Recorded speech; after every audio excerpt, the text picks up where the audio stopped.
Welcome guys, welcome to JK exam cracker. मैं हूं अंकुश ठाकुर, आपका faculty of history. Okay, so recently जैसे कि जो आपकी जेके एसएसबी है उसने एक नोटिफिकेशन जारी किया है, पब्लिक में जो है वो जारी किया है रिगार्डिंग द न्यू रिक्रूटमेंट जो आ रही हैं हमारे जेके एसएसबी के थ्रू, वो हैं। और उसमें जो सिलेबस अभी तक आया हुआ है, मैं आपका एज अ हिस्ट्री टीचर जो है आपको हिस्ट्री के कुछ जो इम्पोर्टेंट कंसेप्ट्स हैं रिगार्डिंग जो आपका इंडियन हिस्ट्री है उसमें मैं आपको जो है कंसेप्ट क्लियर करवाऊंगा। सो हमने जो अकॉर्डिंग टू द सिलेबस जो देखा हुआ है, ये कुछ 10 पॉइंट्स हैं जो कि आपके इंडियन हिस्ट्री में से लिए गए हैं, और इन्हीं 10 पॉइंट में से जो है आपने अपना हिस्ट्री का जो पोर्शन है वो कंप्लीट करना है। ठीक है, इसमें जो आपका हिस्ट्री पोर्शन है that is from revolt of 1857, उसके कॉजेज को डिस्कस करना है, उसके इफेक्ट को बताना है कि जब रिवॉल्ट हुआ तो क्या हुआ, rise of national movements, factors बताने हैं हमने, कौन कौन से फैक्टर्स रहते हैं। INC that is Indian National Congress की फॉर्मेशन क्यों हुई, क्या वजह थी। अच्छा, कांग्रेस जब डिवाइड होती है, role of moderates and extremist, ये मॉडरेट्स और एक्सट्रीमिस्ट जो हैं आपके कांग्रेस के ही जो कंपोनेंट्स हैं, ये क्यों एक्सट्रीमिस्ट और क्यों मॉडरेट कहलाते हैं, व्हाट वर देयर अप्रोच, उनकी अप्रोच क्या थी। ठीक है, इसको हम लोग डिस्कस करेंगे। Important dates and events in Indian history में क्या क्या है आपको पता ही है कि एग्जाम में जो है वो डेट्स पूछी जाती हैं कि बताइए इस डेट को, ये वाला इंसिडेंस कौन सी डेट को हुआ था, बताइए जो so many dates are there कि आपको पूछी जाती हैं कि बताइए इस डेट को क्या हुआ था, या ये वाला इवेंट जो है वो कौन सी डेट को हुआ था। ठीक है, ये आपको पूछे जाएगा। इसके बारे में हम लोग पढ़ेंगे आपके इवेंट्स और डेट्स के बारे में। हम लोग बाइकॉट मूवमेंट और स्वदेशी मूवमेंट को पढ़ेंगे, क्योंकि ये जो पोर्शन है हमारा बाइकॉट, यहाँ से हम लोगों की मूवमेंट्स जो है स्टार्ट हो जाती हैं टुवर्ड्स द इंडिपेंडेंस, कि हम लोगों को आज़ादी चाहिए, यहाँ से हम लोग जो है मूवमेंट स्टार्ट कर देते हैं। तो इसमें हम लोग डिस्कस करेंगे कि बाइकॉट और स्वदेशी मूवमेंट्स क्या क्या है, राइज ऑफ मुस्लिम लीग क्यों वजूद में आती है, क्या वजह था उसका वजूद में आने का, या वो किस चीज़ को लेकर जो है वो डिमांड कर रही थी, उसके कॉजेज़ क्या क्या थे। खिलाफत एंड नॉन कॉपरेशन मूवमेंट्स के बारे में आप पढ़ोगे। ठीक है, क्विट इंडिया मूवमेंट जिसको आप भारत छोड़ो आंदोलन भी कहते हैं, वो क्यों, उसका क्या है हिस्ट्री में, क्या जो हिस्ट्री में इसका क्या कंसेप्ट है उसको हम लोग डिस्कस करेंगे। And the last the final one is independence of India, Hindustan की आज़ादी, उसके बाद क्या होता है। ठीक है, आज़ादी जब हम लोगों को मिल जाती है, हम लोगों के पास क्या रिजल्ट आता है, उसके बारे में हम जो है वो डिस्कस करेंगे। So start from your history. ठीक है, हमारे पास तो सीधा जो है रिवॉल्ट ऑफ 1857 से बोला गया है कि बताइए रिवॉल्ट ऑफ 1857 क्या है, या उसके बारे में पूछा जाता है हमसे। लेकिन अगर हम बात करें आपके जेके एसएसबी के पॉइंट ऑफ व्यू से, रिसेंटली अगर आप पेपर्स उनके अगर आप टैली करो तो उसमें जो क्वेश्चन है वो रिवॉल्ट ऑफ 1857 से पीछे भी पूछे जाते हैं। ठीक है, सो वो वाला पोर्शन भी हमारा करना बहुत जरूरी है। आपको पता ही है कि एसएसबी में जो सिलेबस दिया होता है, कभी कभार क्वेश्चन जो है वो कहीं से भी पूछ सकते हैं, भाई वो उसको रिलेट कर देंगे कि ये इंडियन हिस्ट्री का जो है वो पोर्शन है, आपको इसको करना ही था।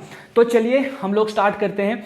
आज जो आपका जो वीडियो है ये पहला वीडियो है, और इसमें मैं सिर्फ आपको जो है सिलेबस के बारे में बताऊंगा कि क्या क्या सिलेबस में है, कैसे हम लोग सिलेबस कंप्लीट करेंगे, और हम लोग थोड़ा सा डिस्कस करेंगे हिस्ट्री के बारे में कि हिस्ट्री क्या होती है, कैसे हिस्ट्री जो है वो वजूद में आई, कहाँ से हम लोग जो है वो इसके सोर्सेज क्या होते हैं, एंड ऑल दैट जो भी है उसके बारे में हम स्टडी करेंगे। ठीक है, सो बेसिकली अगर देखा जाए तो हिस्ट्री को जो है वो डिवाइड किया गया है कितने हिस्सों में, 3 हिस्सों में। बेसिकली हमारी जो इन हिस्ट्री है that is ancient, then medieval and modern. ठीक है, ancient history, medieval history and modern history. ये जो क्लासिफिकेशन है इसको ब्रिटिशर्स के द्वारा किया गया है, क्योंकि जब देखिए जब ब्रिटिशर्स इंडिया आए तो वही जो पहले लोग थे जिन्होंने, उनको क्विज था जानने का कि भाई हिस्ट्री है क्या चीज़, इंडियन हिस्ट्री है क्या, क्योंकि वो ऐसा सोचते थे कि भाई अगर हमको इस लैंड को गवर्न करना है तो सबसे पहले तो हमें यहाँ के जो जियोग्राफी है उसको जानना पड़ेगा, यहाँ के जो लोग हैं उनके बारे में जानना पड़ेगा, इनका जो पॉलिटिकल सिस्टम है, इकोनॉमिक सिस्टम है, जो भी जियोग्राफिकल सिस्टम है, इस सब सिस्टम को हम लोग जो है जानेंगे, क्योंकि उनका यह मानना था कि अगर आपको किसी एरिया को गवर्न करना है तो आपको सबसे पहले तो उस एरिया का नॉलेज जो है वो होना चाहिए, फिर चाहे वो किसी आपके ज्योग्राफी को लेकर नॉलेज हो, क्योंकि प्लांट्स हैं और भी बहुत सारी चीजें हैं उनके बारे में नॉलेज है, ठीक है। ऐसे तो उन्होंने हिस्ट्री को भी जो है वो डिवाइड किया हुआ है तीन हिस्सों में, एनिशंट, मेडिवल, मॉडर्न। वो लोग क्या कहते हैं उनके अकॉर्डिंग, जो एनिशंट है दैट इज हिंदू, यहां पर हिंदू रूलर हुआ करते थे, ठीक है। देयर इज मुस्लिम रूल, ठीक है, मुस्लिम rule and the Britishers, the mightiest, the British, ठीक है। इनके बारे में हम लोग जो है वो पढ़ेंगे। तो इन्होंने ही जो है वो अपनी हिस्ट्री जो है उसके बारे में बताया हुआ है। नाउ नेक्स्ट ये पॉइंट क्या कहता है कि इंडियन हिस्ट्री जो है आपका जो पोर्शन है, ठीक है, जो एग्जाम का पॉइंट ऑफ व्यू है, दैट इज फ्रॉम मॉडर्न से लेकर, आपको सिर्फ मॉडर्न हिस्ट्री पढ़नी है, ठीक है। मॉडर्न हिस्ट्री में ही आपको ज्यादा से ज्यादा क्वेश्चन पूछे जाते हैं आपके एग्जाम में, ना तो एनिशंट से। हाँ, रेयरली कोई एक आधा क्वेश्चन अगर पूछ भी ले तो वो पूछते हैं, अदरवाइज कोई क्वेश्चन यहां से नहीं आता, कोई यहां से नहीं आता है। सारा का सारा पेपर जो है आपका जेके एसएसबी का वो सेटअप होता है मॉडर्न हिस्ट्री के ऊपर। सो मॉडर्न हिस्ट्री की अगर हम शुरुआत देखें तो हम लोग मोस्टली लोग कहते हैं कि जो मॉडर्न इंडियन हिस्ट्री है वो स्टार्ट होती है रिवॉल्ट ऑफ 1857 से, बट ऐसा नहीं है। एक्चुअली में जो आपकी हिस्ट्री है, हिस्ट्री जो मॉडर्न हिस्ट्री है ये एक्चुअली में स्टार्ट होती है आपकी कहां से, एडवेंट ऑफ द यूरोपियन से, एडवेंट ऑफ द यूरोपियन, ठीक है। यूरोपियंस की एंट्री इंडिया में जब होती है तब से ही हमारा मॉडर्न हिस्ट्री जो है वो स्टार्ट हो जाता है, ठीक है। हम लोग मॉडर्न हिस्ट्री के बारे में वहां से ही पढ़ना स्टार्ट करते हैं। सो एडवेंट ऑफ द यूरोप का क्या है यहां पर देखिए, एक इसके बैकग्राउंड को समझिए। देखिए जैसे कि आपको पता है कि हिस्ट्री जो होती है it is what events of क्या बोलते हैं उसको, चेन ऑफ इवेंट्स होता है, ठीक है। एक इवेंट होता है, उसी इवेंट का रिएक्शन आगे होता है, उसी का आगे, उसी का आगे, उसी का आगे, ठीक है। अगर आप डायरेक्ट यहां से पढ़ोगे इस इवेंट से, मान लो कि आपने एक इवेंट हुआ, दूसरा इवेंट हुआ, तीसरा इवेंट हुआ, चौथा इवेंट हुआ, तो ये रिलेटेड है आपस में। आप डायरेक्ट पांचवें को पढ़ोगे आपको समझ नहीं आएगा। अगर आपने सही तरीके से अगर पढ़ना है तो आपको जो है वो कंसेप्ट पहले से ही क्लियर होना चाहिए। मतलब कहते हैं ना कि अगर आप कोई बिल्डिंग क्लाइंब करनी है या किसी बिल्डिंग की छत पे जाना है तो you have to start from the जो पहली सीढ़ी होगी, आप डायरेक्ट 10वीं सीढ़ी पे नहीं जा सकते हो, ठीक है। आपको ग्राउंड मतलब नीचे से ही, फर्स्ट फ्लोर से ही स्टार्ट जो है वो करना होता है। सो हमारा जो मॉडर्न हिस्ट्री है, मॉडर्न हिस्ट्री हमारी स्टार्ट होती है जब इंडिया में यूरोपियंस का आना स्टार्ट हो जाता है। आपको पता ही है कि इंडियन जो लैंड है ये शुरू से ही एक्सपेडिशन का एक बहुत बड़ा हिस्सा रहा है। यहां टाइम टू टाइम, आज नहीं, एनिशंट टाइम पर भी, मेडिवल टाइम पर भी यहां पर एक्सपेडिशंस हुई हैं। जो आपके मुगल रूल है, जो मुस्लिम रूल है, they are not the real inhabitants of the land, वो इस लैंड के इनहैबिटेंट्स नहीं है। दे कम फ्रॉम द दूर के इलाके से वो लोग यहां पर आए थे, जो जस्ट कम फॉर, उनको किसी ने सुना दिया कि इंडिया के बारे में, and they come to India and they start ruling यहां पर उन्होंने। उसी तरीके से जो ब्रिटिशर्स हैं वो भी रियल नेटिव नहीं है इंडिया के, वो भी माइग्रेटेड थे, वो भी उनने माइग्रेशन की है, इस तरफ आए हैं, एक्सपेडिशंस की हैं, वो लोग यहां पर आए थे। उनके आने का एक ही मकसद है, ट्रेड। अब ट्रेड ही क्यों, इस चीज को आपने समझना है कि सबसे पहले तो आपने ये चीज समझिए कि यूरोपियंस का इंडिया आने का मकसद क्या था, क्यों आ रहे थे वो। सो अगर हम यूरोपियन हिस्ट्री को डिस्कस करें ना, तो यूरोप में क्या था, जो आपके यूरोपियंस थे ना, उनकी जो अभी नई नई जो सिटीज़ थी वो डेवलप हो रही है, जिनमें लंदन वगैरह बहुत सारी सिटीज़ हैं, वो अभी रिसेंटली क्या हो रही हैं, डेवलप हो रही हैं। और डेवलप, मैं उस टाइम की बात कर रहा हूँ जब लंदन सिटी जब नई नई डेवलप हो रही है, वहाँ पर क्या हो रहा है, लोगों को क्या है, आपको जैसे आपने हिस्ट्री में अगर कहीं नाम सुना होगा, इंडस्ट्रियलाइजेशन जब हुआ, इंडस्ट्रियलाइजेशन से क्या हो गया, लोगों का जो है सिटी की तरफ रुख चले जाना और वहां पर सेटल होना, उससे क्या हो गया, आपका लंदन शहर जो है वो एक बहुत बड़ा, या यूरोप कह दो कि एक बहुत बड़ा जो पॉपुलेशन का जो है वो एक बहुत बड़ी पॉपुलेशन का वहां पर आउटब्रेस्ट हो गया। ठीक है, तो पॉपुलेशन का बढ़ना इस लाइक के आपको पॉपुलेशन बढ़ रही है तो आपके लिए क्या जरूरी है, उनको फीड भी करना है, उनके रहने की जगह भी है। तो जब जब हमारी पॉपुलेशन बढ़ेगी तब तब हमारे जो है रिसोर्सेज भी बढ़ने चाहिए, या हमारे रिसोर्सेज पर जो है वो ज्यादा अफेक्ट पड़ता है पॉपुलेशन के बढ़ने से। ठीक है ना, तो यूरोप में भी सेम कुछ ऐसा हुआ, जो वहां के रिसोर्सेज थे वो इतने नहीं थे कि वो लोग जो है वो वहां के पॉपुलेशन की जो है वो उनको फीड कर सकते हैं, या उनकी जो डेली का जो उनकी रिक्वायरमेंट्स थी उसको पूरा कर सकते। अब वहां के जो लोग थे ना, जो वहां के कंपनी थी जो वहां पर जो डील कर रही थी उन लोगों के साथ, जो भी उनको चाहिए होता था या जो भी वो लोग वहां पे थे, उन्होंने क्या करना स्टार्ट कर दिया। अब वो लोग ना सोचने लगे कि हम लोगों को एक्सपीडिशन करनी चाहिए, हमें दूर दराज तक जाना चाहिए, फार फ्लंग एरियाज में जाएं हम लोग, वहां पर ट्रेड देखें, अगर वहां पर ज्यादा है तो हम लोग इस तरफ मतलब जो चीजें लेके आएंगे और यहां बेचेंगे और अपने लोगों को बेचेंगे और उनसे प्रॉफिट कमाएंगे। यही मोटिव था यूरोपियंस का इंडिया आने का, और कुछ भी नहीं था। वो सिंपली इंडिया आए थे जस्ट फॉर द ट्रेड, उनको ट्रेड से मतलब था और यहां का उनको कुछ भी नहीं चाहिए था। तो सबसे पहले जैसे आपको पता है कि पिक्चर में हमारे पास आते हैं पोर्तुगीज आते हैं। ठीक है, पोर्तुगीज आते हैं, हमारे यहां पर डेन्स आते हैं। ठीक है, हमारे यहां पर आपके ब्रिटिशर्स आते हैं, द ब्रिटिशर्स।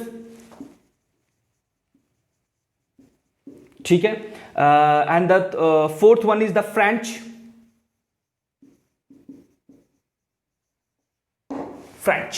ओके, ये सारे क्या है ना, पावरफुल कंट्रीज थी यूरोप की। ठीक है, और ये कंट्रीज जो थी ये ज्यादा से ज्यादा प्रॉफिट कमाना चाहती थी ट्रेड करके लोग क्या करना चाहते हैं, जो है आपका बिजनेस अपना एक्सपैंड कर उसको जो है ज्यादा से ज्यादा प्रॉफिट उससे कमा सके, यही उनका मकसद था। तो अगर हम हिस्ट्री में देखते हैं तो सबसे पहले तो यूरोप से जो लोग आते हैं दैट इज पोर्तुगीज। अब आपको पोर्तुगीज जो है वो कहां पर आते हैं, वो आते हैं सैलीकट में,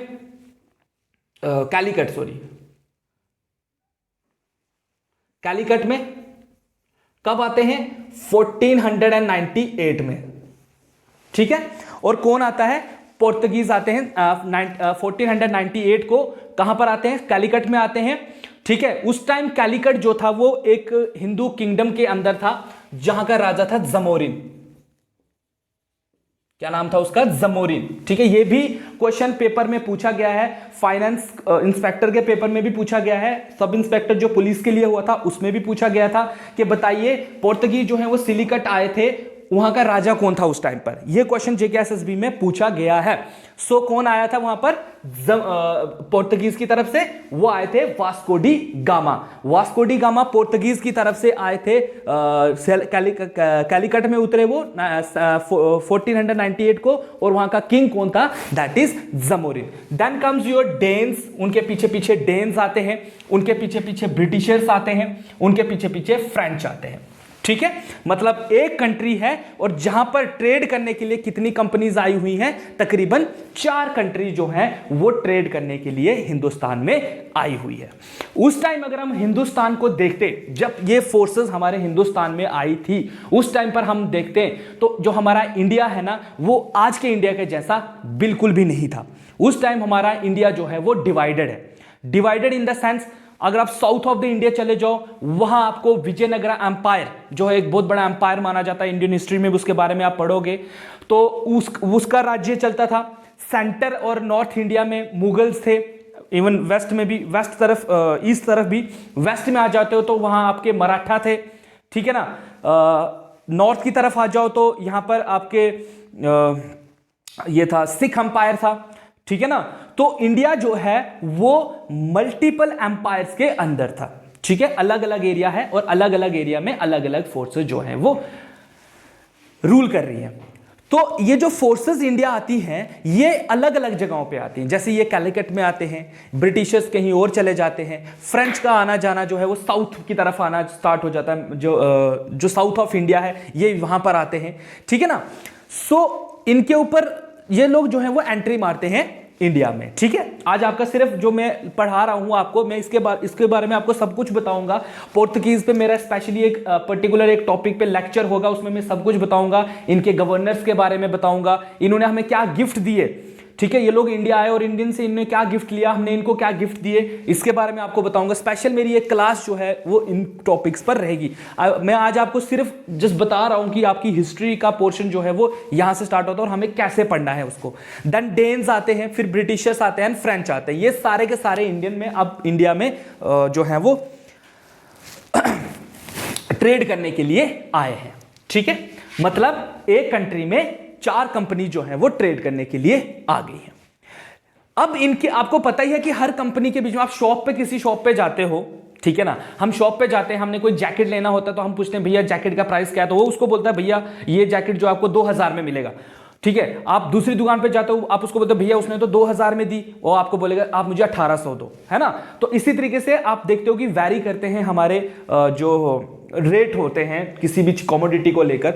तो सेम यहीं पर क्या हुआ कि जब ये चारों कंपनीज जो हमारे इंडिया में थी, तो ये लोग क्या करते थे, ये इंडिया में जब ट्रेड करने के लिए आते थे तो ये इंडिया से जो भी चीजें लेते थे, क्योंकि हमारे स्पाइसेस, हमारा सिल्क, हमारा कॉटन, हमारे जो चीजें थी इंडिया की बनी हुई, उनकी बहुत ज्यादा वैल्यू थी यूरोप में हमारी चीजें बहुत हाई प्राइस पर खरीदी जाती थी और यहां पर इनको सस्ते रेट्स में मिलती थी।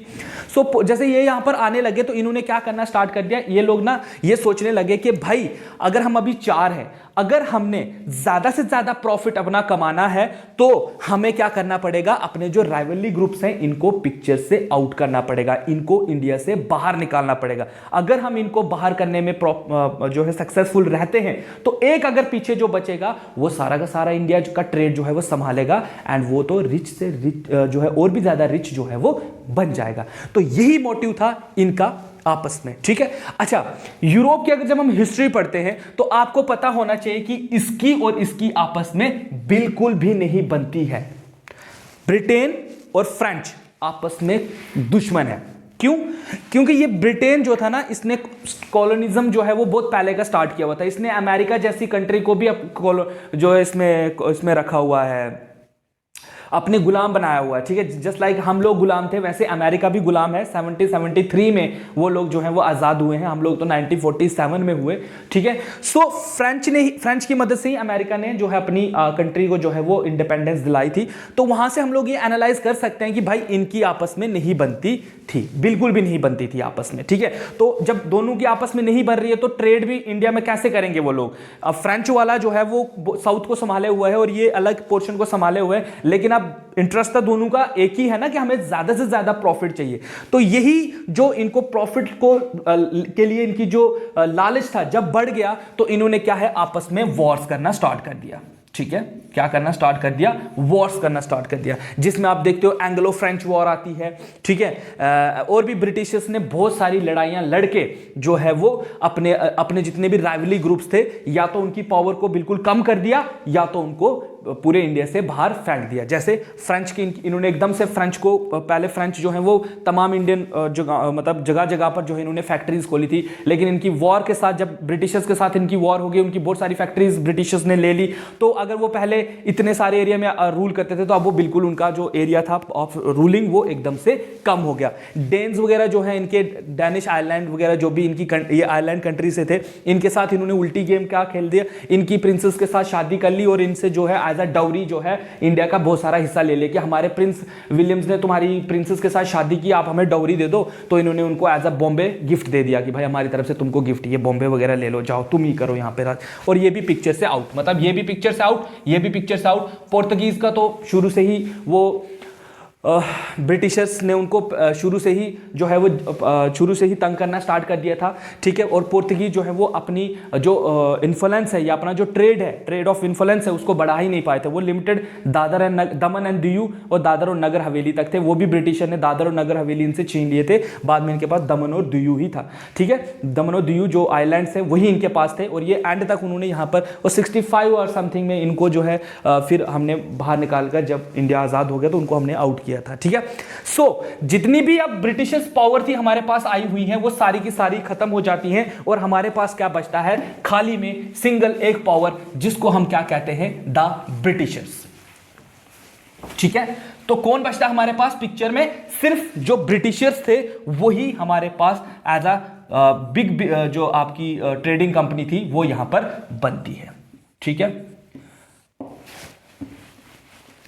द ब्रिटिशर्स, अच्छे से लिख देता हूं, द ब्रिटिशर्स। ठीक है, द ब्रिटिशर्स। अब देखिए ये ब्रिटिशर्स क्या करते हैं हमारे साथ। ठीक है, सो अगर जब हम हिस्ट्री देखते हैं ना, या हिस्ट्री हम पढ़ते हैं, देखने तो कहां हम लोगों को देखने को मिलेगी, हम लोग जब पढ़ते हैं बुक्स पे, जब हम पढ़ते हैं तो ब्रिटिशर की जब आप अप्रोच देखोगे ना तो बड़े ही अजीब व गरीब अप्रोच इन्होंने इंडिया में लगाई थी। अपना किस लिए? अपने ट्रेड को बढ़ाने के लिए भी, और साथ ही साथ जब इन्होंने हमको मतलब अपने अंडर भी ले लिया, जब इन्होंने कॉलोनियलिज्म में भी हमको ले लिया ब्रिटिशर्स। ठीक है, तो ब्रिटिशर्स जो थे आपके, ब्रिटिशर्स ने सबसे पहले क्या करना स्टार्ट कर दिया? यहां पर ट्रेड करना स्टार्ट कर दिया आपके बंगाल में। एक चीज आपने याद रखनी है कि ब्रिटिशर्स के टाइम पर क्या था, जो हमारा इंडिया था ना, कुछ इस तरीके से है, सॉरी ऐसे है कुछ, तो ब्रिटिशर्स, मैं अच्छे से बना देता हूं इसको, आप ऐसे समझिए, जो हमारा इंडिया है, ठीक है, ये कुछ इंडिया का मैप ऐसे है, यहां पर बंगाल है, ठीक है, ये बंगाल है, this is your Madras, and this one is here is your another centre of power that we called it Bombay.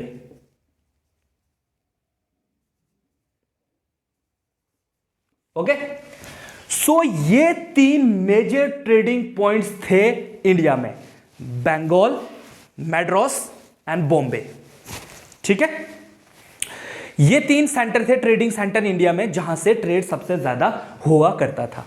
ठीक है, लास्ट जगहों से ये लोग जो है सामान यहाँ पर गैदर करते थे, और यहाँ से फिर ये, क्योंकि ये इसकी वजह ये है ट्रेडिंग सेंटर, क्योंकि यहाँ पर आपको पता ही इस साइड हमारा इंडियन ओशन है, एंड देन अरेबियन सी है, ठीक है ना, और सी के एकदम पास में ये सेंटर थे, और यहीं से पूरा ट्रेड जो है ये लोग कैप्चर कर रहे थे। अब क्या हुआ, ब्रिटिशर्स तो पहले शुरू में जब आए उस टाइम इंडिया में औरंगजेब मुगल रूलर का जो है वो रूल चल रहा है। तो शुरू में ब्रिटिशर्स यहां पर आए, उन्होंने परमिशन मांगी मुगल रूल से कि भाई हमको आप परमिशन दे दीजिए, हम यहां पर ट्रेड करने चाहते हैं। तो शुरू में ब्रिटिशर्स ने इनको मुगल्स ने इनको मना किया कि नहीं, आप यहां नहीं आ सकते हो, आपको कोई परमिशन नहीं मिलेगी ट्रेड की। लेकिन आखिरकार बहुत ही जद्दोजहद करने के बाद, या बहुत ज़्यादा उनके आगे बोल बोलकर उन्होंने मुगल्स एम्पायर को आखिरकार मनवा लिया। ठीक है, और उन्होंने क्या कर दिया, उनको परमिशन दे दी कि भाई ठीक है, आप यहां पर ट्रेड कर सकते हो। तो फिर इन्होंने अपनी फैक्ट्री जो है वो बंगाल में पहली फैक्ट्री लगाई।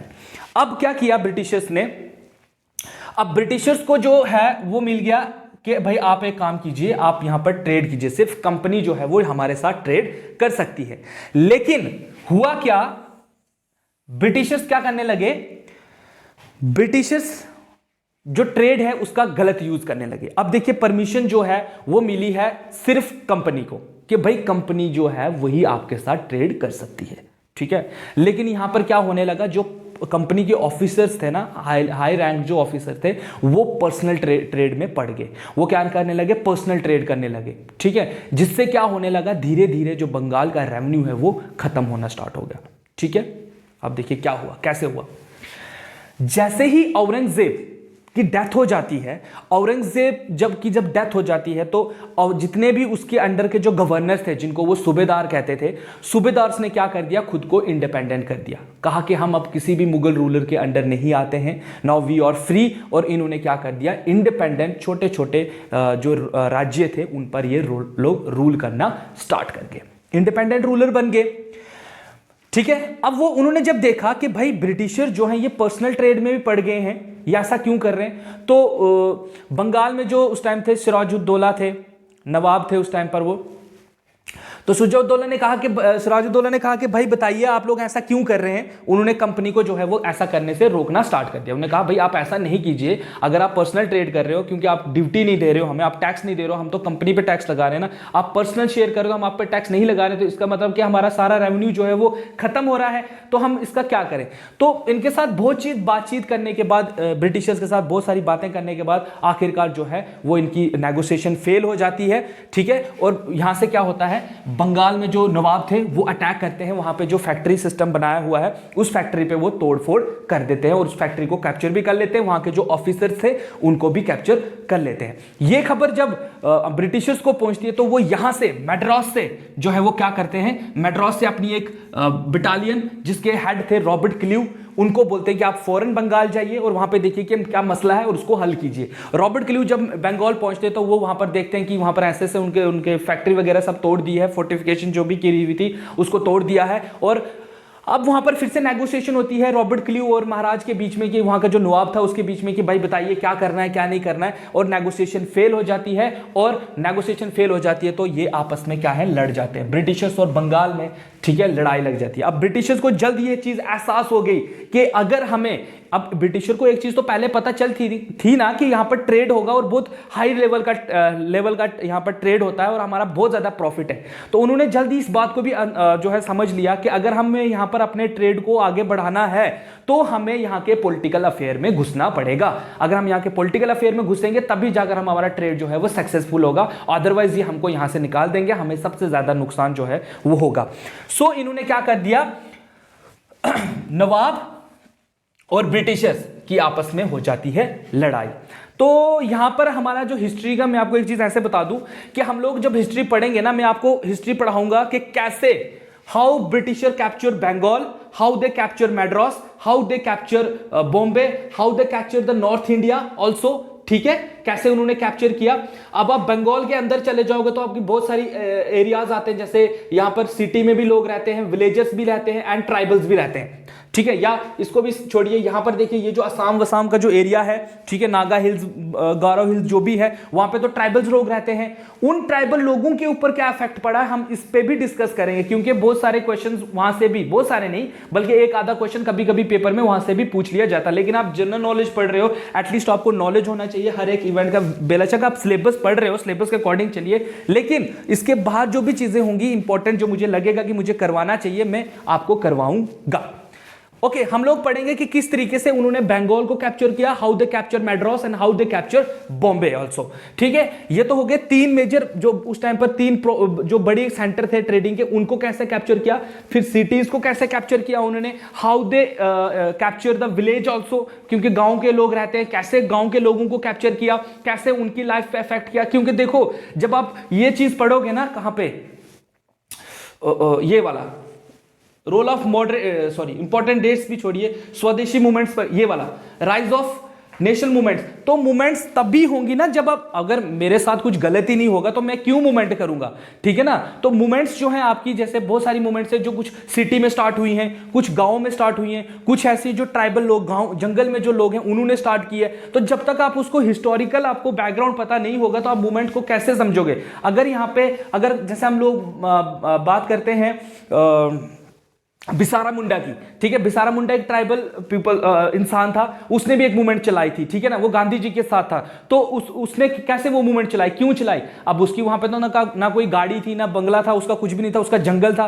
तो उसकी जो मूवमेंट है वो जंगल को लेकर होगी, सिटी के लोगों की सिटी में जो चेंजेस हैं उनको लेकर होंगी, गांव के लोगों की कुछ अलग डिमांड होगी और उनका अलग, उनके साथ उनके मूवमेंट का जो मोटिव होगा वो अलग होगा। तो इसी पॉइंट ऑफ व्यू से हम आपको, पहले मैं आपको बताऊंगा कि अंग्रेजों ने कैसे धीरे धीरे आकर पहले इंडिया में कैसे हमारे जो मेजर सेंटर थे उन पे, फिर सिटीज, फिर गांव में जो एक एक इंसान है, पर्सनल जो एक एक इंसान की लाइफ पर कैसे इफेक्ट होगा, उस चीज को आपको हिस्ट्री में बताया जाएगा।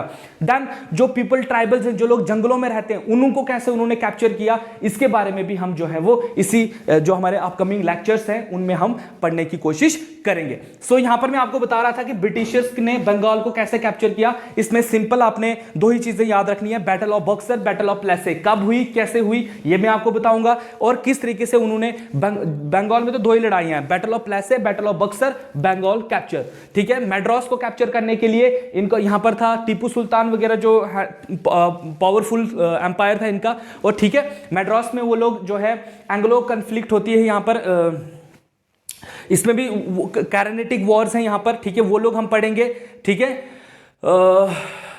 उसके बाद आता है आपका बॉम्बे। बॉम्बे में थे आपके जो ये क्या नाम, मराठा थे यहाँ पे। ठीक है, मराठा पावर्स थी। मराठा पावर्स को कैसे ब्रिटिशर्स ने क्रश कर दिया, कैसे उनको पिक्चर से बाहर कर दिया, और कैसे इसको जो है कैप्चर कर लिया। एंड वन अदर कंसेप्ट है Anglo Sikh war. Anglo Sikh war के बारे में भी हम पढ़ेंगे। सिख जो पंजाब में रहते थे उसको कैसे कैप्चर किया। ठीक है, इसमें मैं आपको जम्मू एंड कश्मीर का भी थोड़ा सा बता दूंगा कि कैसे जम्मू एंड कश्मीर जो है वो एक इंडिपेंडेंट स्टेट जो है वो बन जाती है, कैसे क्या हुआ था, वो भी इसी में आएगा आपका, इसी मॉडर्न हिस्ट्री से मैं रिलेट करके आपको बता दूंगा। ठीक है, तो जब ये कैप्चर हो गए, मेजर ट्रेडिंग सेंटर कैप्चर हो गए, तो अंग्रेजों का यहां पर ट्रेड जो है वो स्टार्ट हो गया। ठीक है, battle of Plassey, battle of Buxar. ठीक है, ये दो चीजें जो लड़ाइयां हैं जिनसे कहा जाता है कि अंग्रेजों का यहां पर जो है वो जो रूल है वो स्टार्ट हो जाता है। ठीक है, बैटल ऑफ, उसके बाद देखिए अब क्या हुआ ना, शुरू में जब हम लोग बैटल हार गए, बक्सर भी हार गए, उसके बाद जो है प्लासे में अंग्रेजों का रूल यहां स्टार्ट होता है, और जो बक्सर लड़ाई थी, बैटल ऑफ बक्सर में क्या हो जाता है, उनको पॉलिटिकल जो है वो पॉलिटिक्स भी अपने हाथ में ले लेते हैं। ठीक है, पॉलिटिक्स का हाथ में लेना हमारे लिए बहुत नुकसानदेह था। क्यों? क्योंकि इन्होंने क्या कर दिया, इन्होंने ना इंडिया में ना अपने पपट नवाब वो कर दिया, इम्प्लांट कर दिया कि भाई ये हम नहीं रूल करेंगे, तुम ही रूल करो, बस तुम्हारे पीछे हम रहेंगे, तुम्हें जो जो जरूरत होगी हम तुम्हें देंगे, बल्कि हम तुमसे टैक्स वसूलेंगे अब। और इन्होंने क्या कर दिया ना, इन्होंने यहाँ का रेवेन्यू लेना स्टार्ट कर दिया। इन्होंने कहा कि हमें आप परमिशन दीजिए कि हम यहाँ का रेवेन्यू, 3 स्टेट्स का, जो आज की प्रेजेंट स्टेट्स हैं, बंगाल, बिहार, उड़ीसा, इन 3 जगहों का बैटल ऑफ बक्सर में ये ट्रीटी हुई। उस ट्रीटी ऑफ इलाहाबाद हुई। ट्रीटी ऑफ इलाहाबाद में क्या हुआ, अंग्रेजों ने डिमांड की कि हमें इन 3 जो एरिया है जगहों का, उसमें जितना भी रेवेन्यू आएगा वो हम लेंगे। यही तो चीज थी ना, ये हमारे लिए सबसे नुकसानदेह साबित हुई। कैसे? देखिए पहले क्या होता था, ठीक है, इस लड़ाई से पहले क्या होता था, ब्रिटिशर्स अपने साथ सोना, चांदी, हीरे, जवाहरात, जो कुछ भी लेकर आ रहे हैं, फॉरेन से लेके आ रहे हैं, हमसे यहां खरीद रहे हैं, और हमको वो सोना चांदी दे रहे हैं। मतलब हमारे इंडिया में क्या हो रहा है, वेल्थ आ रहा है। लेकिन जैसे ही इनको 3 प्रोविनेंस का रेवेन्यू कलेक्टर बनाया गया, मतलब ये 3 बंगाल, बिहार, उड़ीसा, इन तीनों जगहों के जब ये रेवेन्यू कलेक्ट करने लगे तो इनके पास पैसा आने लगा। ये क्या करने लगे, उसी पैसे को इंडियन ट्रेड में लगाने लगे। मतलब हमारा पैसा, हमारे पैसों से ही हमें हमारी चीजें खरीद रहे हैं, और सारा का सारी चीजें बाहर जा रही। इससे क्या हो रहा है, हमारा वेल्थ जो है वो सारा का सारा फॉरेन जा रहा है। दादा भाई नौरोजी जी ने इसके लिए ऊपर एक थ्योरी दी थी जिसका नाम था ड्रेन ऑफ वेल्थ थ्योरी। ठीक है, जो हिस्ट्री में काफी इंपॉर्टेंट मानी जाती है। ठीक है, सो ड्रेन ऑफ वेल्थ थ्योरी, ये क्वेश्चन भी पूछा गया है कि बताइए ड्रेन ऑफ वेल्थ थ्योरी किसने दी थी, तो ये दी थी आपके दादा भाई नौरोजी ने। ठीक है, टेंशन नहीं लेनी है, करवाएंगे, सब कुछ हो जाएगा। सो ड्रेन ऑफ वेल्थ थ्योरी के अंदर हमें पता चलता है कि किस तरीके से ब्रिटिशर जो है वो हमारा पैसा हम पर यूज कर रहे हैं, और हमें कैसे इन्फ्लुएंस कर रहे हैं। धीरे धीरे चलता रहा, ठीक है, सिस्टम होता रहा। ठीक है, बैटल ऑफ प्लेसे हुई है 57, मतलब 1757। ठीक है, कब हुई है, 1757 में। और रिवॉल्ट कब हुआ है, 1857 में। समझ रहे हो, इस बात को ध्यान से समझना। बैटल ऑफ प्लेसे हुई है 1757 में, और रिवॉल्ट हुआ है 1857 में। कितना गैप है भाई इसके बीच में, 100 इयर्स का। ठीक है, मतलब हमको 100 साल ये चीज समझने में लग गया कि हम लोग एक्सप्लॉइट हो रहे हैं, हमारे साथ कुछ गलत हो रहा है। तो वो 100 सालों की कहानी जो है वो भी मैं आपको जो है वो जो लेक्चर होगा जो हमारे उस पे मैं बताऊंगा कि कैसे उनको क्या हुआ उन लोगों के साथ, कि वो लोग इतने ज्यादा जो है वो भड़क गए कि उन्होंने रिवॉल्ट कर दिया। इस रिवॉल्ट को फर्स्ट वॉर ऑफ इंडिपेंडेंस भी कहा जाता है। ये हमारा पहला ऐसी वॉर थी जो हमने अपनी आजादी के लिए लड़ी थी, इसलिए इसको फर्स्ट वॉर ऑफ इंडिपेंडेंस भी कहा जाता है। General knowledge point of view से बता रहा हूं आपको। Revolt of 57 is also known as first war of independence.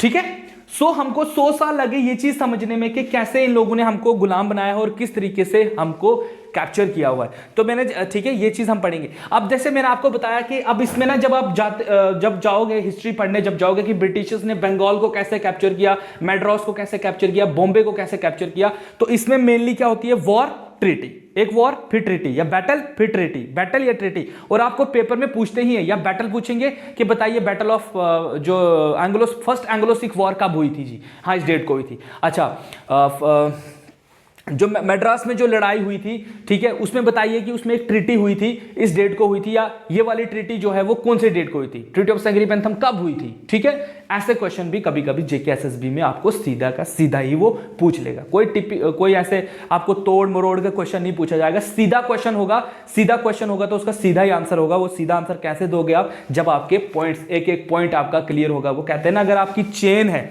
ठीक है, चेन में अगर आप एक भी नोट अगर खोल दो ना तो चेन नहीं रहती है, ठीक है ना, वो टूट जाएगी, बिखर जाएगी। सेम एक के बाद एक इंसिडेंट्स को जोड़ेंगे तो आपकी हिस्ट्री बनेगी, और आपको एक मूवी या एक स्टोरी की तरह जो है इसको याद रखना है, तभी जाकर आप हिस्ट्री में 20 आउट ऑफ 20 मार्क्स ले आ सकते हो। इजी है, कोई टफ नहीं है, ठीक है। सो हम पढ़ेंगे कि कैसे रिवॉल्ट हुआ। अच्छा, रिवॉल्ट हुआ तो क्यों हुआ जी, क्या कॉजेस थे जी रिवॉल्ट होने के, ऐसा क्या हुआ इंडियंस के साथ कि उन्होंने जो है रिवॉल्ट कर दिया, ठीक है।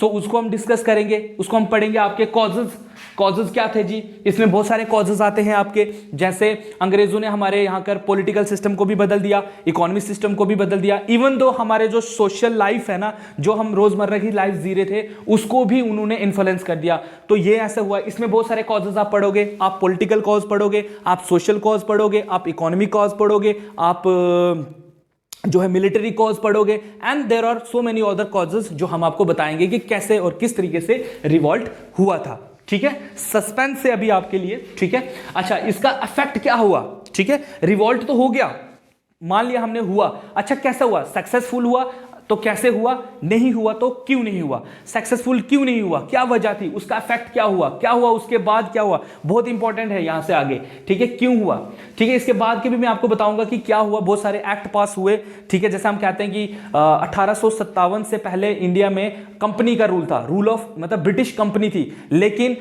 कंपनी जैसे रिवॉल्ट होता है उसके बाद एक लॉ पास होता है जिस 1858 में या 9 में, आई थिंक 7 में ही आई थिंक, तो उसमें क्या बोलता है वो, regulating act of India independence act of 1858 है वो, ठीक है।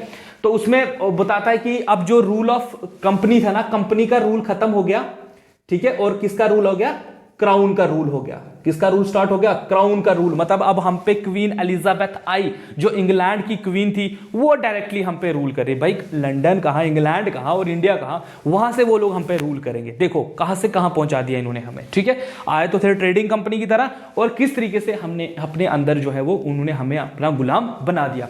सो ऐसे से हम लोग पढ़ते जाएंगे। फिर यहां से आगे then rise of national movements. National movement India में कौन कौन सी चलाई गई, इसमें आपका आता है बहुत सारी सोशल मूवमेंट्स हैं, ठीक है। इन सोशल मूवमेंट्स को हम लोग पढ़ेंगे, आर्य समाज वगैरह समाज सारा कुछ है इसमें, ठीक है, वो पढ़ेंगे हम लोग इसमें। एंड देन आता है आपका formation of INC. INC is what, Indian National Congress, founded in 1885 by A O. Hume, ठीक है, ये ए.ओ. ह्यूम ने बनाई थी। और ये जो पॉलिटिकल पार्टी है ना आपकी आईएनसी, जिसको आप आज कांग्रेस के नाम से जानते हो, दिस इज द मतलब उसको पहले इंडियन नेशनल कांग्रेस कहा जाता था। Indian National Congress is just like a your pressure group during British era. जब ब्रिटिशर्स इंडिया में थे, this INC is just like a pressure group. जैसे आजकल के प्रेशर ग्रुप्स होते हैं ना, स्टूडेंट्स के प्रेशर ग्रुप्स हैं, ट्रेडिंग यूनियंस के प्रेशर ग्रुप्स हैं, बहुत सारे प्रेशर ग्रुप्स आपको सोसाइटी में मिलते हैं। सेम हमारे जो आईएनसी था वो एक प्रेशर ग्रुप था, जिसने इंडिया में डिमांड कर दी, क्योंकि जब हम लोग जब अंग्रेजों के अंडर आ गए ना, तो हम लोग भी अब उन्होंने क्या कर दिया, हमारी पढ़ाई लिखाई भी स्टार्ट कर दी कि भाई इंडियन जो है इनको जो है पढ़ना लिखना सिखाओ। तो हम अब ऑब्वियसली जब हम पढ़े लिखेंगे तो हम भी उनकी तरह ही सोचेंगे ना, क्योंकि उन्होंने भी तो वही किताबें पढ़ी हैं जो हमने पढ़ी हैं। तो कहीं ना कहीं हम उनकी तरह जब सोचना स्टार्ट करके ना, तो हमने कहा भाई तुम ही लोग हो, तो मतलब गवर्नमेंट में तुम ही लोग हो, डिसीजन तुम्हारा, ठीक है, सब कुछ तुम्हारा। जबकि तुम इंडिया के बारे में कुछ नहीं जानते हो, तुमको क्या पता है यहाँ के लोगों को क्या चाहिए तुमसे और क्या नहीं चाहिए। तुमको हिंदी बोलनी नहीं आती है, कुछ और भी चीजें जो तुमको नहीं आती है, तो तुम कैसे इंडियन कल्चर को समझ सकते हो। तो इन्होंने क्या कर दिया, इन्होंने बोला कि भाई आप हमारी भी भी सीट्स जो है वो रिजर्व करना स्टार्ट कीजिए, हमें भी जो है डिसीजन मेकिंग में रखिए, हमें भी। फिर तब जाकर जो है हमारे लिए सिविल सर्विस वगैरह खुल गई, है ना। वो जब आप गवर्नर जनरल का कंसेप्ट पढ़ोगे ना, क्योंकि एक टॉपिक, एक वीडियो मेरी जो है वो स्पेशल रहेगी आपकी गवर्नर जनरल्स के ऊपर, governor general of India and governor general of Bengal, viceroy of India and governor general of free India, है ना। कौन था, कैसे था, क्या हुआ था, वो सब हम उस पर करेंगे। सो इसमें हमने जो है अब कौन से गवर्नर जनरल के टाइम, जैसे आपको क्वेश्चन पूछा जाता है कि बताइए जब ये रिवॉल्ट हुआ था 1857 का, हुआ था गवर्नर जनरल ऑफ इंडिया, ये भी कभी कभी पूछा जाता है। इस रिवॉल्ट में से आपको 110% है, एक या दो क्वेश्चन पूछा गया ही पूछेगा, और इतना सिंपल क्वेश्चन पूछेगा जैसे वो बता देगा कि बताइए रिवॉल्ट ऑफ 1857 जो हुआ था, तो फॉलोइंग जो पर्सन है ये कहाँ कहाँ से लड़ रहे थे, तो एक टेबल बना हुआ होता है, वो बताएगा बताइए झांसी से कौन लड़ रहा था, यहाँ से, तो उसने मिस मैच किया होता, वो आपको नीचे ऑप्शन भी दिया होता, आपने राइट मैच करना, वो भी इसी में ही आएगा, ठीक है, इजी है, कुछ नहीं है।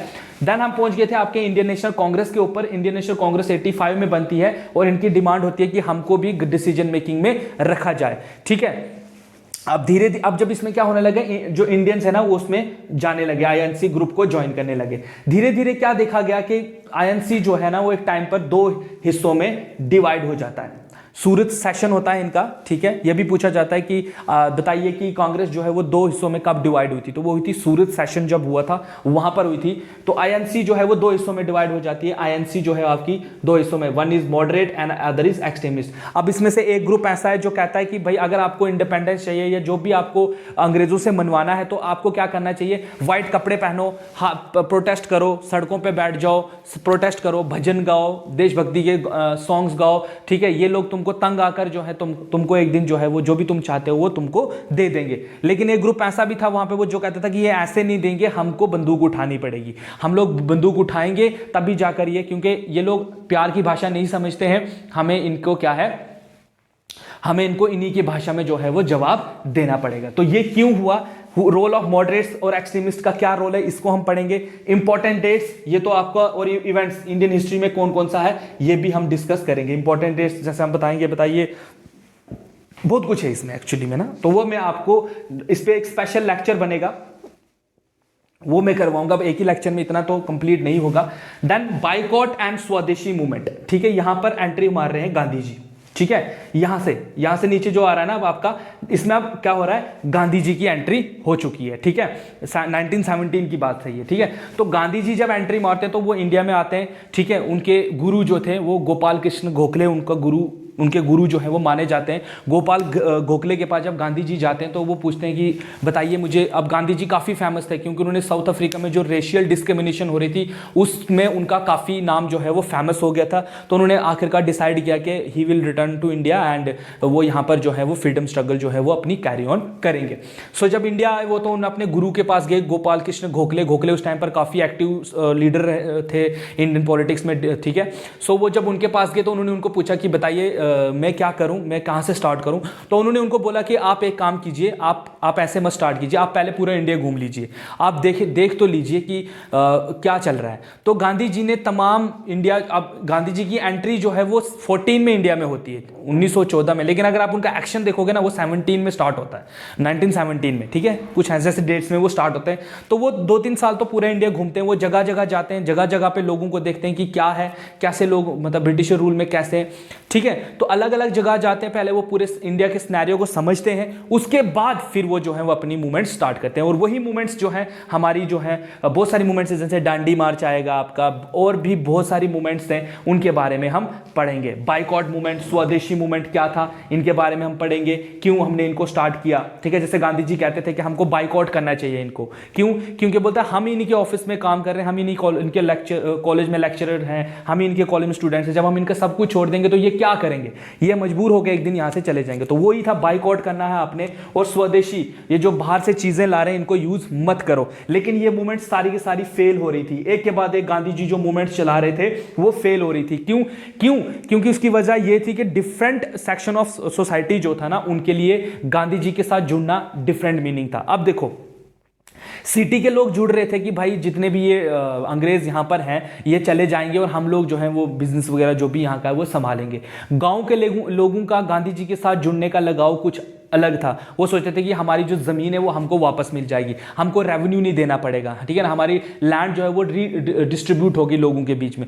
और जो लोग ट्राइबल्स थे उनका गांधी जी के साथ जुड़ने का अपना मोटिव, तो वो कहते थे कि हमारे फॉरेस्ट जो है वो जो अंग्रेजों ने हमसे ले लिए हैं वो हमको वापस मिलेंगे। तो different person have different opinion regarding the concept of Gandhi ji, जो वो नॉन कॉपरेशन मूवमेंट बता रहे हैं, जो भी वो मूवमेंट जो है वो लोगों को बता रहे हैं। तो ये फेल होती है, ठीक, क्यों फेल हो रही है उनके बारे में हम पढ़ेंगे। राइज ऑफ मुस्लिम लीग पढ़ेंगे कि मुस्लिम लीग का जन्म क्यों हुआ, क्या वजह थी। तो दिस इज ऑल्सो जो हम पढ़ते हैं डिवाइड एंड रूल पॉलिसी, ठीक है।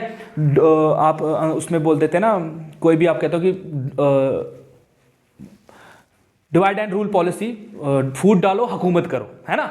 तो यही वाला था वो अंग्रेजों का, ये एक बहुत बड़ा वेपन था कि भाई अब हम इनको हिंदू मुस्लिम में डिवाइड कर देंगे, इनकी जो यूनिटी टुवर्ड्स इंडिपेंडेंस जो चल रही है, जब हम एक ग्रुप को जो वो मांग रहे हैं उनको दे देंगे, ठीक है, तो इससे क्या होगा, डिवाइड हो जाएगी इनकी जो आइडियोलॉजी, वो डिवाइड हो जाएगी एंड वी विल इजीली जो है वो हैंडल कर लेंगे इंडियन पॉलिटिक्स को, ठीक है। उसके बाद राइज ऑफ मुस्लिम लीग का 1906 में होता है, कॉजेज क्या थे उसके बाद भी पढ़ेंगे। Then after that Khilafat and non cooperation movements, Khilafat और नॉन कोऑपरेशन मूवमेंट क्या था, ये एक ऐसा टाइम था जब गांधी जी को लगा कि नहीं, अभी हम जो है इंडियंस जो डाइवर्सिटी है इंडियंस, उनको हम जोड़ सकते हैं, हिंदू मुस्लिम को यूनाइट कर सकते हैं। क्यों, खलीफत मूवमेंट जो है वो खलीफा की तरफ चलाई गई थी। जब टर्की में जब अंग्रेजों ने खलीफा, वहाँ के जो खलीफा थे, और खलीफा जो है वो मुस्लिम के रिलीजियस हेड माने जाते हैं, ठीक है, जब उनको कैप्चर कर लिया, उनको उनके थ्रोन से हटा दिया था, तो तमाम मुस्लिम जो थे वर्ल्ड के वो इसको एंटी समझ रहे थे, वो एंटी हो गए थे ब्रिटिशर्स के। तो गांधी जी को लगा कि नहीं, this is the right time जहां पर मैं इनको यूनाइट कर सकता हूं, ठीक है। वो हम खलीफत मूवमेंट और नॉन कॉपरेशन मूवमेंट पढ़ेंगे। यहां पर गांधी जी ने नॉन कॉपरेशन का जो कंसेप्ट था, ठीक है, just like boycott non cooperation, पहले वो कहते हैं कि छोड़ दो, अब वो कहते हैं कि हमें इनके साथ कॉपरेशन ही नहीं करना है, हमें इनके साथ काम ही नहीं करना है, ठीक है ना, ये जो बोले हमें करना ही नहीं है, देखते हैं क्या होता है। तो नॉन कॉपरेशन मूवमेंट कैसे चली, कैसे फेल हो गई, इसके बारे में पढ़ेंगे। एंड देन लास्ट वन, फिर उसके बाद क्या क्या चलता रहा हिस्ट्री में। अब इसी में आपकी बहुत सारी डेट्स, बहुत सारे इवेंट्स आते रहेंगे। ये तो अभी इसने सिर्फ टॉपिक दिया हुआ है ना, जब टॉपिक को हम डिस्कस करेंगे तो उसमें बहुत सारी चीजें आपको जानने को मिलेंगी। And then come the quit India movement, Bharat छोड़ो आंदोलन, ये भी चला इंडिया में, ठीक है। And the last one is the independence of India, independence मतलब इंडिया आजाद, ये आपका पॉलिटी का हिस्सा आता है। यहाँ से आगे, यहाँ से आपका जो है पॉलिटिक्स जो है, ठीक है, वो स्टार्ट हो जाती है। कॉन्स्टिट्यूशन वगैरह कैसे, कॉन्स्टिट्यूंट असेंबली वगैरह, वो वाला पोर्शन जो है वो आपका स्टार्ट हो जाता है। तो बेसिक जो मेरा आपको बताने का मकसद ये है कि भाई हम पहले तो देखिए, कोई भी हम चीज़ पढ़ने जाते हैं, जो भी चीज़ हम पढ़ने जा रहे हैं, ठीक है, हम अगर हिस्ट्री को पढ़ने चले जा रहे हैं तो सबसे पहले तो आपको एक पास एक क्रक्स होना चाहिए पूरा इसका, ठीक है। मोस्टली बच्चे क्या करते हैं, देखते हैं यार कुछ भी नहीं है, 10 टॉपिक हैं, इजिली कर लेंगे, लेकिन जब आप इन 10 टॉपिक्स को डिफाइन करने चले जाओगे ना, इनके अंदर इतनी बारीकी चीज़ें, बच्चे क्या करते हैं, स्किप करते जाते हैं, फिर नहीं होता है तो स्किप करते हैं, तो फिर पेपर में वहाँ सीधा क्वेश्चन पूछते हैं, उनको नहीं आता है, फिर बोलते हैं हिस्ट्री टफ है।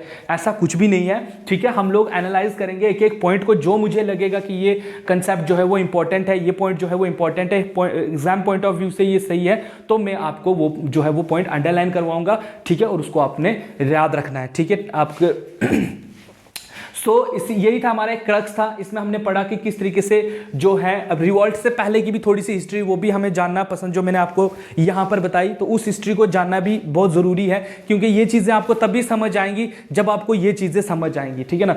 अगर हम हिस्ट्री में हम लोग क्या देख रहे हैं, स्पेशली जो मॉडर्न हिस्ट्री है, मॉडर्न हिस्ट्री में क्या है, एक एक्शन है तो दूसरा रिएक्शन है। इधर एक्शन हुआ है, उसी एक्शन का रिएक्शन हुआ है लोगों के ऊपर, उन्होंने उसके खिलाफ कुछ बोला है। तो जब आपको एक्शन पता नहीं, आप तो रिएक्शन कैसे देखोगे हम, ठीक है ना। तो इन सब चीज़ों को हम लोग जो है वो डिटेल वे में जो आपका एग्जाम है उसके लिए तैयार करेंगे। अभी ऑफिशियली कोई डेट वगैरह अनाउंस नहीं हुई है, मे बी जो है अप्रैल बोल रहे हैं कि अप्रैल तक पेपर जो है वो होगा, ठीक है। तो अप्रैल तक तो हमारा पास बहुत टाइम है, तो हम इसको कवर जो है जितने जल्दी हो सकेगा हम इसको कवर करवाएंगे, ठीक है। आज आपका जो लेक्चर है ये सिर्फ आपको सिलेबस से जो है वो रूबरू करवाने के लिए, कि भाई आप लोग एटलीस्ट सिलेबस तो देख लो कि सिलेबस क्या है, क्या कह रहा है सिलेबस, कैसे पढ़ना है, अप्रोच क्या है, ठीक है। हमारे नोट्स भी हम आपको पीडीएफ भी प्रोवाइड करेंगे, जो हमारे सब टॉपिक होंगे, हर एक टॉपिक का आपको एक नोट्स कॉपी जो है वो हमारे जो ऐप है उसके थ्रू आपको मिल जाएगी। आप अपने आप को जल्दी से जल्दी रजिस्टर कीजिए हमारे ऐप के थ्रू, ठीक है। और जल्द ही हम जो है आपकी क्लासेस जो है regarding your upcoming JK SSB exam जो है वो कंडक्ट करेंगे, ठीक है। तो आज के लिए काफ़ी आपके लिए बहुत है, थैंक यू।